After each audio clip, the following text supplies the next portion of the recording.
अंधेरों की राह पे चलता हूँ अकेला, है मुन पे तेरा नाम आता है सहारा बन पी के, पर तू यहाँ नहीं। बस यादें हैं जमी हुई मेरे दिल की राख में जलती हुई चिंगार, या खामोशी में दबी सदा तेरे जाने की मेरे लफ्ज रो पड़े।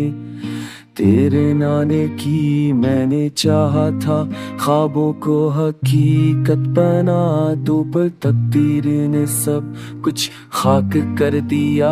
बारिश की बूंदों में तेरा अक्स दिखाई देता है, खाली कमरे में तेरा ता चेहरा सताता है। मैं जितना बोलने की कोशिश करता हूँ इतना ही गहरा जख्म महसूस होता है। मेरे दिल की धड़कनी अब अधूरी है, मेरी रातें अब सिर्फ रोती है। ये वक्त भी थम सा गया है मेरे लिए, मेरी दुनिया अब सन्नाटी में डूब गई है। यादों के जख्म कभी नहीं भर पाएंगे, मोहब्बत के लफ्ज कभी नहीं मर जाएंगे। तू गया पर तेरी खुशबू रह गई मेरे आसपास, जैसे साई बन के मैंने ख्वाबों का जहां तेरे नाम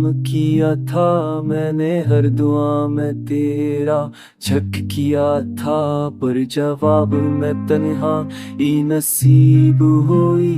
और टूटे हुए लम्हे तो हफ्ते में मिले, मेरी आंखों की नमी सवाल करती है, मेरे लबों की खामोशी जवाब मांगती है। कि अगर ये मोहब्बत सच्ची थी तो फिर हम क्यों ना मिल सके।